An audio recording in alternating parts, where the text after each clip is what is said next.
Hello everyone, welcome to super 10 classes. और guys ये है एकलव्य बैच। बच्चों एकलव्य बैच मैंने क्लास 10th के लिए स्टार्ट किया है, जिसमें हम लोग क्लास 10th का कंप्लीट मैथमेटिक्स और साइंस आपको करवाने वाले हैं, वो भी फ्री ऑफ द कॉस्ट। कोई चार्ज नहीं है बच्चा। यूट्यूब पे इसके लेक्चर आपको फ्री ऑफ द कॉस्ट हमारे चैनल पर मिलेंगे। चैनल का नाम है सुपर 10 क्लासेस। आप अपने सारे दोस्तों को बता दीजिएगा और लिंक को सारे दोस्तों को शेयर भी कर दीजिएगा। राइट बच्चा? तो आज के लेक्चर में हम लोग करेंगे क्लास 10th का साइंस, और साइंस के अंदर में फिजिक्स, जो बच्चों को बहुत टफ लगता है। और बच्चों फिजिक्स के अंदर में सबसे इंपॉर्टेंट चैप्टर जिसका नाम है इलेक्ट्रिसिटी। आज मैं आपको इलेक्ट्रिसिटी का एक कंसेप्ट जिसका नाम है रेजिस्टिविटी। रेजिस्टेंस तक हम लोग पिछले भी लेक्चर में कर चुके हैं, साथ में बहुत अच्छे न्यूमेरिकल भी हमने किए हैं। आज के लेक्चर में हम लोग रेजिस्टिविटी के टॉपिक को डिस्कस करेंगे। और बच्चों चैप्टर के लास्ट में, इस टॉपिक के लास्ट में, इस वीडियो के लास्ट में आपको दो बहुत प्यारे प्यारे न्यूमेरिकल भी देने वाला हूं, जो कि आपके कंसेप्ट को बूस्टअप करेंगे। बहुत प्यारे प्यारे न्यूमेरिकल हैं जो कि आपके कंसेप्ट को बूस्टअप करेंगे। तो वीडियो को, लेक्चर को, जो भी हमारा बच्चा लेक्चर देख रहा है उस लेक्चर को स्किप ना करें, कंप्लीट लेक्चर देखा करें, क्योंकि लास्ट में ही जाके पूरा कंसेप्ट बनता है। लास्ट में ही जाके हम एक ऐसा क्वेश्चन देते हैं जो पूरे कंसेप्ट को बूस्टअप कर देता है। तो चलिए लेक्चर को शेयर जरूर करें। अगर लेक्चर पसंद आए तो लाइक और सब्सक्राइब जरूर करें। चलिए स्टार्ट करते हैं। टॉपिक है रेजिस्टिविटी। बहुत इंपॉर्टेंट टॉपिक है बच्चा रेजिस्टिविटी का। आज हम बात करेंगे रेजिस्टिविटी की। बच्चों सबसे पहली बात, रेजिस्टिविटी का दूसरा नाम है स्पेसिफिक रेजिस्टेंस। रेजिस्टिविटी का दूसरा नाम है बच्चा स्पेसिफिक रेजिस्टेंस। क्या बोलते हैं? बच्चा जैसे ही देखता है रेजिस्टेंस वो समझने लगता है इसको रेजिस्टेंस, लेकिन बच्चा नहीं, ये लिखा हुआ है स्पेसिफिक रेजिस्टेंस। ये रेजिस्टिविटी है। क्या है ये? रेजिस्टिविटी। और बच्चों रेजिस्टिविटी को हम डिनोट करते हैं रो नाम के सिंबल से। इसको बोलते हैं रो। रेजिस्टिविटी को बच्चा डिनोट किया जाता है रो सिंबल से। किस सिंबल से? Rho. It is a symbol which represents resistivity. Resistivity को डिनोट करते हैं रो से। किससे डिनोट करते हैं? रो से। अब बच्चा बात करते हैं कि रेजिस्टिविटी है क्या, है ना? तो हमने रेजिस्टेंस का फॉर्मूला पढ़ा था बच्चा, R is equal to rho L upon A. ये फॉर्मूला हमने रेजिस्टेंस का पढ़ा था, R is equal to rho L upon A, जहां पर रो क्या था? एक कांस्टेंट था जो कि नेचर ऑफ मटेरियल और टेम्परेचर पे डिपेंड करता है। नेचर ऑफ मटेरियल और टेम्परेचर पे डिपेंड करता है। हम इसी की बात करने वाले हैं, रेजिस्टिविटी की। तो अब अगर हम यहां से रेजिस्टिविटी का फॉर्मूला बनाएं तो थोड़ा ध्यान देना, क्या बनेगा यहां से? Rho is equal to R into A divide by L. R into A divide by L, ये बन जाएगा रेजिस्टिविटी का फॉर्मूला। अब बच्चा रेजिस्टिविटी को डिफाइन अगर हम यहां से करें तो थोड़ा ध्यान देना। मैंने बोला if length of the wire is 1 metre. अगर हमने 1 मीटर का वायर लिया और उस वायर का एरिया ऑफ क्रॉस सेक्शन भी कितना हुआ? 1 मीटर स्क्वायर, और इन दोनों वैल्यूज को यहां पुट किया तो ए को मैंने 1 कर दिया, एल को मैंने 1 कर दिया, तो हमारा जो रेजिस्टिविटी है वो किसके इक्वल आ गया? रेजिस्टेंस ऑफ द वायर या रेजिस्टेंस ऑफ द कंडक्टर। इसका मतलब रेजिस्टिविटी उस कंडक्टर के रेजिस्टेंस के इक्वल है। रेजिस्टिविटी कंडक्टर के रेजिस्टेंस के इक्वल है जिस कंडक्टर का लेंथ 1 मीटर और एरिया 1 मीटर स्क्वायर है। वही हमने यहां पर डिफाइन किया हुआ है, वही हमने डिफाइन किया हुआ। देखिए जरा, इसको देखिए आप एक बार। Resistivity is equal to resistance of conductor of length 1 metre and area 1 metre square. मतलब रेजिस्टिविटी किसी भी कंडक्टर के रेजिस्टेंस के इक्वल है जिस कंडक्टर का लेंथ 1 मीटर और एरिया कितना हो? 1 मीटर स्क्वायर। एरिया कितना हो? 1 मीटर स्क्वायर। क्लियर हो गया? तो यहां से इजीली आप रेजिस्टिविटी को डिफाइन कर सकते हो। इस फॉर्मूले से आप रेजिस्टिविटी को इजीली डिफाइन कर सकते हो कि रेजिस्टिविटी किसी कंडक्टर के रेजिस्टेंस के इक्वल है जिस कंडक्टर का लेंथ 1 मीटर और एरिया 1 मीटर स्क्वायर हो। आई होप कि आपको रेजिस्टिविटी की डिफाइन अच्छे से क्लियर हो गई होगी। एक बार देखो, एक बार रीड करो। अब बात करते हैं बच्चा इसके यूनिट की। वो भी बात करेंगे ऐसा यूनिट की। तो हमारे पास रेजिस्टिविटी का फॉर्मूला क्या बना? Rho is equal to R A divide by L. अब अगर मैं यहां पे यूनिट की बात करूं तो रेजिस्टेंस की यूनिट होती है ओम, एरिया को होती है metre square, divide by length की होती है मीटर।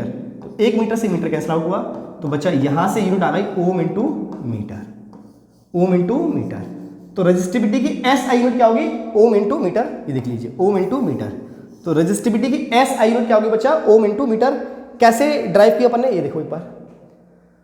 तो रेजिस्टिविटी की एस आई यूनिट क्या है? Ohm into metre. Got it? अब बहुत इंपॉर्टेंट पॉइंट, बहुत इंपॉर्टेंट बात, ये पॉइंट बहुत इंपॉर्टेंट है ना?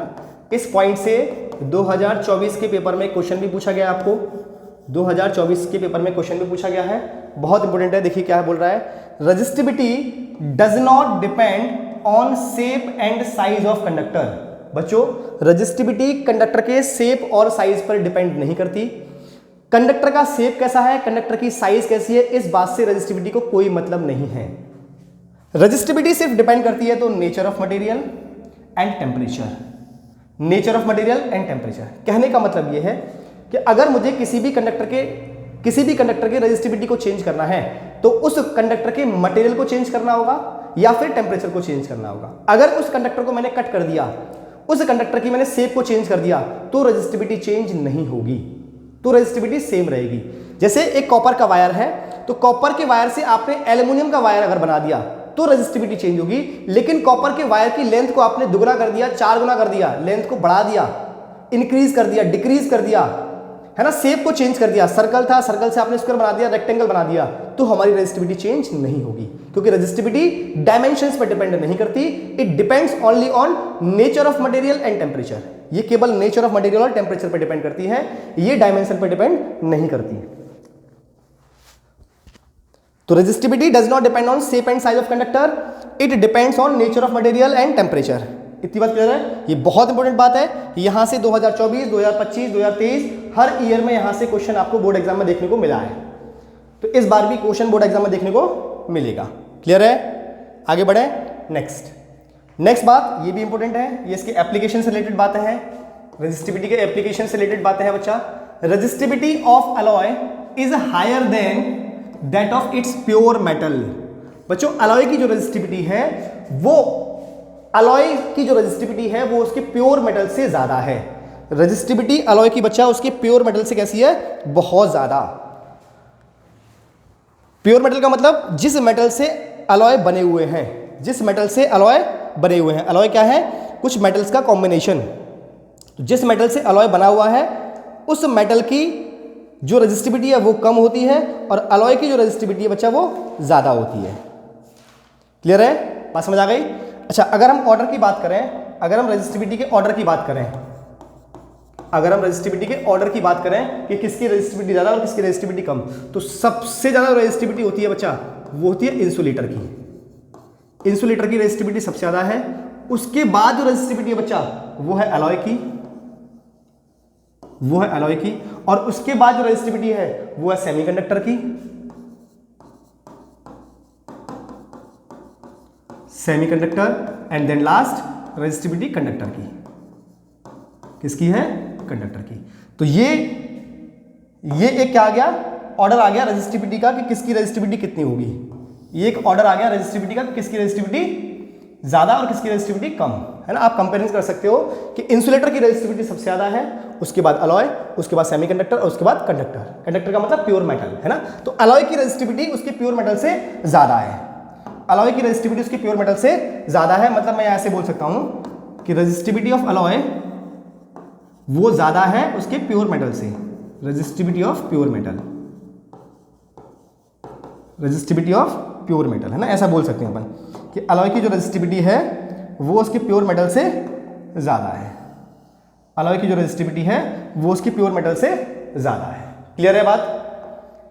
इसी रीजन की वजह से बच्चा जो एलिमेंट ऑफ हीटिंग डिवाइसेज हैं वो नाइक्रोम के बनाए जाते हैं। नाइक्रोम एक अलॉय है, इसी वजह से एलिमेंट ऑफ हीटिंग डिवाइसेज वो नाइक्रोम के बनाए जाते हैं। किसके बनाए जाते हैं, नाइक्रोम के। दूसरी बात, जितने भी कंडक्टर्स, जितने भी मेटल्स, जितने भी रेजिस्टेंस, है ना, स्टैंडर्ड रेजिस्टेंस जो लैब में यूज होते हैं, इसी प्रॉपर्टी की वजह से हम उनको अलॉय के बनाते हैं। किसके बनाते हैं, अलॉय के। जितने भी कंडक्टर, जितने भी resistance, that is standard resistance which is used in lab are made of alloy due to this property, right. और आपका जो हीटिंग डिवाइसेज है, उनके जो एलिमेंट्स हैं, जैसे हीटर हुआ, बल्ब हुआ, है ना, वगैरह, इलेक्ट्रिक प्रेस हुई, तो इन सबके जो हीटिंग डिवाइसेज जितने भी हैं उन सबके जो एलिमेंट हैं वो मोस्टली नाइक्रोम के बनाए जाते हैं। इसके नाइक्रोम के। और जो आपका बल्ब है वो टंगस्टन का, उसका जो फिलामेंट है वो किसका बनाया जाता है, टंगस्टन का। अब बच्चा नाइक्रोम के ही क्यों बनाते हैं या फिर अलॉय के ही क्यों बनाते हैं, उसकी कुछ खास बातें हैं। उसकी कुछ खास बातें हैं। पहली बात, रेजिस्टिविटी हाई है। दूसरी बात, इनका मेल्टिंग पॉइंट भी बच्चा बहुत हाई है। अलॉय का रेजिस्टिविटी हाई है, अलॉय का मेल्टिंग पॉइंट हाई है, और बच्चों alloy do not oxidise easily, मतलब ये ऑक्सीजन के कांटेक्ट में आने के बाद इजीली ब्रेक नहीं होते हैं, इजीली ब्रेक नहीं होते हैं। तो अगर आपसे क्वेश्चन बोर्ड एग्जाम में पूछे कि element of heating devices are made of alloy, why? तो because it has a high resistivity, high melting point and do not oxidise easily. इनकी रेजिस्टिविटी हाई है, इनका मेल्टिंग पॉइंट हाई है, और ये इजीली ऑक्सीडाइज नहीं होते हैं। ऑक्सीडाइज न होने का मतलब एयर के कांटेक्ट में आने के बाद ब्रेक नहीं होते हैं, टूटते नहीं हैं। Do not oxidise easily. इतनी बात क्लियर है? आगे बढ़े। यहां तक किसी को अगर कोई डाउट है तो मुझसे पूछो, कमेंट करो। अभी के अभी कमेंट बॉक्स ओपन है, वहां कमेंट करो कि सर हमें ये डाउट आया है, आप बताएं। नेक्स्ट। तो बच्चों अब बारी है एक प्यारे से क्वेश्चन की। गाइस अब बारी है एक प्यारे से क्वेश्चन की। जैसा कि मैंने वादा किया था कि हम क्वेश्चंस भी करवाएंगे और बहुत इंपॉर्टेंट क्वेश्चंस करवाएंगे। ये क्वेश्चन 2022-2024 के पेपर में पूछा गया है, बहुत इंपॉर्टेंट क्वेश्चन है। देखिए, a wire of given material having length L and area cross section A has a resistance 4 ohm. मतलब एक बच्चों वायर है, एक वायर है जिसका लेंथ L1 L दिया हुआ है, एरिया मैंने मान लिया A1 A दिया हुआ है, तब इसका जो रेजिस्टेंस है R वो कितना है? 4 ओम। कितना है? 4 ओम। तो बच्चों अगर लेंथ L है, एरिया A है, तो इसका रेजिस्टेंस का फॉर्मूला क्या होगा? R is equal to rho L upon A। ये फॉर्मूला होगा। इसको मैंने बना दिया क्वेश्चन नंबर फर्स्ट। आप पहले क्वेश्चन की कंडीशन को समझा करें, क्वेश्चन की फीलिंग्स को समझा करें, क्वेश्चन के साथ दोस्ती करो।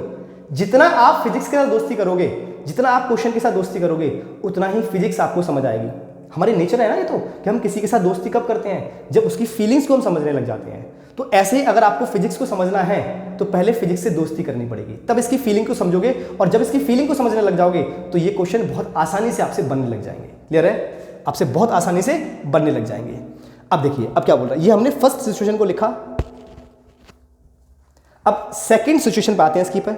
सेकंड सिचुएशन क्या बोलती है? Find resistance of another wire of same material. मतलब दूसरा वायर है जो कि मटेरियल सेम है, इसका मतलब रेजिस्टिविटी सेम है, लेकिन इसकी लेंथ L/2 है। तो दूसरा वायर है, लेंथ कितनी है?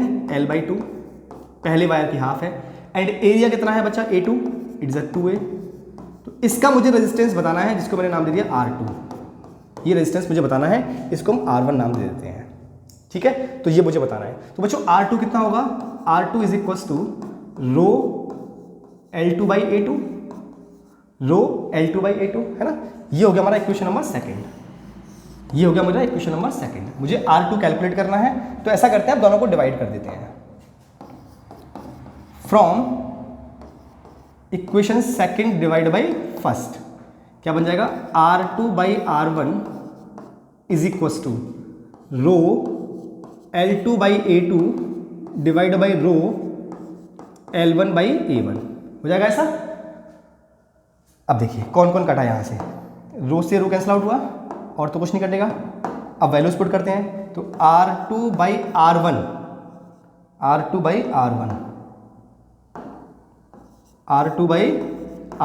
इज इक्वल टू, देखो बच्चा, इसका मल्टीप्लाई होगा इसके साथ में और इसका मल्टीप्लाई होगा इसके साथ में, मतलब ये बन जाएगा L2/L1 है ना, L2/L1 इंटू A1 ऊपर जाएगा तो A1/A2। अब वैल्यूज पुट करो, तो R2/R1, R1 कितना बच्चा? R1 is 4 ohm, 4 is equal to L2 कितना है? 2L, L1 कितना है? L, L2 कितना, सॉरी L/2 है ना, ये कितना है? L/2, it is L/2 divide by L into A1 A और A2 इट इज 2A। तो देखो यहां से भी कैंसिल आउट होगा, L से L कैंसिल आउट होगा और A से A कैंसिल आउट होगा। ठीक, अब कौन बचा? तो R2/4 इज इक्वल टू, यहां बचेगा 1/2 और इंटू 2 1/4, ये 4 से 4 कैंसिल आउट हुआ, तो R2 is equal to 1 ohm. R2 is equal to 1 ohm. R2 कितना आ गया बच्चा? 1 ओम के इक्वल। R2 कितना आ गया? 1 ओम के equal. It's the most important question, बहुत बेहतरीन क्वेश्चन है, कंसेप्चुअल है लेकिन आसान है। कंसेप्चुअल है बच्चा, लेकिन आसान है क्वेश्चन। ऐसा कुछ है नहीं क्वेश्चन में कि बहुत आपको टफ लग रहा हो, है ना। आगे बढ़े, next question guys. Next question guys देखिए, the resistance of a metal wire of length 3 metre, length आपकी दी है 3 मीटर और उसका रेजिस्टेंस दिया है 60 ohm. If the area of cross section of the wire is, area of cross section मतलब A दिया हुआ है बच्चा 4 × 10⁻⁻7, it is in metre square. Calculate the electrical resistivity, आपसे रो कैलकुलेट करवाया है, 2024 के पेपर का सवाल है ना। रो करवाया है तो रो का फॉर्मूला क्या होता है, rho is equals to RA divide by L. Put the value, get the answer है। तो rho is equals to R कितना है 60 × 4 × 10⁻⁻7 डिवाइड बाई एल कितना आ गया 3। 3 से कैंसिल आउट करो, 3 × 2 = 6 है ना, 60 हो जाएगा। तो rho is equals to 20 × 4 × 10⁻⁻7। Got it बच्चा। तो R इज इक्वल्स टू कितना आ जाएगा, 4 × 2 = 8, 80 × 10⁻⁻7, ये क्या आ जाएगा ohm into metre. 80 × 10⁻⁻7 ohm into metre, this is your answer. ये आपका रेजिस्टिविटी के ऊपर में बेसिक क्वेश्चन था, जिससे आपको समझ आया कि हमें रेजिस्टिविटी कैसे कैलकुलेट करनी है। तो गाइस लेक्चर कैसा लगा आपको, कमेंट बॉक्स में कमेंट करके जरूर बताएं। मिलते हैं नेक्स्ट लेक्चर में, टिल देन जय श्री कृष्ण, जय श्री राधे।